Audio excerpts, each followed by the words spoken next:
রাধে রাধে সবাইকে। গত রবিবার 31শে আগস্ট ছিল রাধা অষ্টমী, আর এটা ছিল আমার জীবনের প্রথম রাধা অষ্টমীর পালন। কারণ এই বছর এই প্রথম জানুয়ারি মাসে আমার বাড়িতে বৃন্দাবন থেকে এসেছিল আমার গোপুসোনা। তাই ঈশ্বর যতটা চেয়েছে সেইভাবে আমরা শ্রীকৃষ্ণ জন্মাষ্টমীও পালন করি। যেহেতু এইটা আমাদের জীবনের প্রথম জন্মাষ্টমী পালন, তাই নানা কাজের ব্যস্ততায় কোনো রকম ভ্লগ করতে পারিনি। তাও তোমরা আমার জন্মাষ্টমীর শর্টস ভিডিওতে প্রচুর ভালোবাসা দিয়েছ, তার জন্য অসংখ্য ধন্যবাদ সবাইকে। সেদিন সকাল থেকে আমরা সবাই মিলে রান্নার তোড়জোড় শুরু করে দিই। চেষ্টা করেছি সেই দিন রাধারানীর সব পছন্দের খাবার তৈরি করার, যেমন আলুর দম, দই আরবি বা কচুরমুখী, সেমাইয়ের পায়েস, মালপোয়া, তালের বড়া, লুচি, সুজি, পোলাও ইত্যাদি। রান্নার কাজটা বেশ কিছুটা গুছিয়ে শুরু করি পুজোর তোড়জোড় করা। লাল পর্দা দিয়ে ব্যাকগ্রাউন্ডটা রেডি করে তাতে জুঁই ফুলের চেন ঝুলিয়ে দিই। ঠাকুরের আসনটা পরিষ্কার করে তাতে হলুদ কাপড় পেতে আমরা গোপুসোনা আর রাধা গোবিন্দের ছবিটা স্থাপন করি। আর আমি রাধাষ্টমীর পুজোটা এই চিত্রপটেই করব ঠিক করেছিলাম।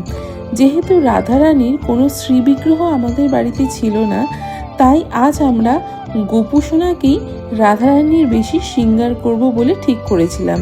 আর গোপুসোনাকে বাল্য রাধারানীর রূপে পুজো করব, কারণ রাধাকৃষ্ণ অভিন্ন নয়, যেই রাধা সেই কৃষ্ণ।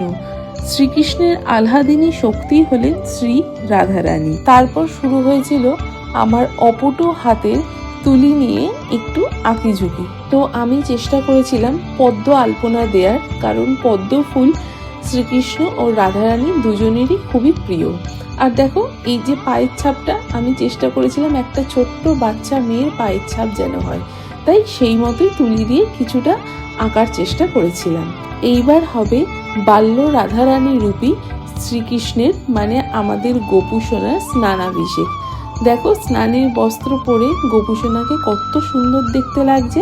আর এইভাবেই গোপুসোনাকে দেখতে দেখতেই বোন হঠাৎ করে ছাদের গাছ থেকে কিছুটা ফুল নিয়ে এলো, সেটাই এই পিতলের পাত্রে দিয়ে দিলাম। তার সাথে দুটো ফুল দিয়ে গোপুসোনার দুটো কানেরও করে দিলাম।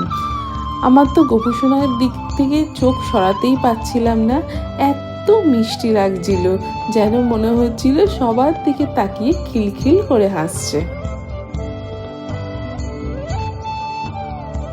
পঞ্চামৃত দিয়ে স্নানাভিষেকের পর গোপুসোনাকে রাধারানীর বেশি শৃঙ্গার করানোর পর আমরা তো চোখ সরাতেই পাচ্ছিলাম না। বিশ্ব ব্রহ্মাণ্ডে সব থেকে সুন্দর যদি কেউ হয়ে থাকে, তিনি হলেন আমাদের সকলের প্রিয় রাধারানী। ঈশ্বর যতটা ক্ষমতা আমাকে দিয়েছিল, সেই মতো আমি চেষ্টা করেছিলাম আমার দ্বারা যতটুকুনি হয় সেই সব কিছু দিয়ে রাধারানী দৈবিক শৃঙ্গার করার। সেই মতো রাধারানীর প্রিয় রং নীলবর্ণের একটা বস্ত্র গোপাল রূপী রাধারানীকে পরিধান করিয়েছিলাম। আমার কাছে শৃঙ্গারের জন্য যতটুকুনি অলংকার ছিল সেটা দিয়ে আমি রাধারানীর শৃঙ্গার করেছিলাম। রাধারানীর সবচাইতে প্রিয় পত্রাবলী চন্দন শৃঙ্গার, তাই আমার দ্বারা যতটুকুনি হয় তাই দিয়ে রাধারানীকে সেই পত্রাবলী চন্দন শৃঙ্গারও করিয়েছিলাম। তারপর রাধারানীর প্রিয় ফুল পদ্ম, গোলাপ, এছাড়াও নানা রকম সুগন্ধি ফুলের মালা দিয়ে আমাদের রাধারানীকে আমরা সেদিন সাজিয়েছিলাম। সেদিন নানা রকম ব্যঞ্জনের মধ্যে আরও ছিল 5 রকমের ফল, তার মধ্যে রাধারানীর সবচাইতে প্রিয় আতা ফল সেটাও ছিল। এছাড়া ছিল বিভিন্ন ধরনের মিষ্টি, মিষ্টির মধ্যে রাধারানীর অতি প্রিয় রাবড়ি, সন্দেশ, লাড্ডুও ছিল। এইভাবে সেই দিন নানাবিধ ভোগ নিবেদনের পর আমরা রাধারানীর ব্রতকথা পাঠ করি।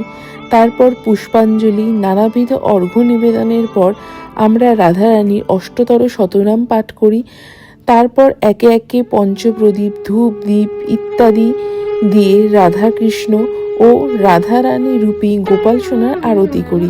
এইভাবেই পালিত হয় আমাদের প্রথম রাধা অষ্টমী। আমি বিশেষ কিছু নিয়ম নীতি জানি না, তাই ভুল ত্রুটি যদি কিছু হয়ে থাকে সেটা আমরা সেদিন রাধারানীর কাছে ক্ষমাও চেয়ে নিয়েছিলাম। আর ঈশ্বর তো মনের ভাবেই সন্তুষ্ট, তাই না? আমার এই ভিডিওটা যদি তোমাদের ভালো লেগে থাকে তাহলে কমেন্টে একবার সবাই রাধে রাধে লিখে যেও।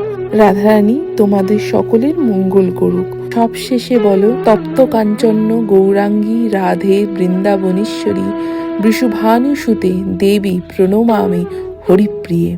জয় শ্রী রাধে, জয় শ্রী রাধে, জয় শ্রী রাধে।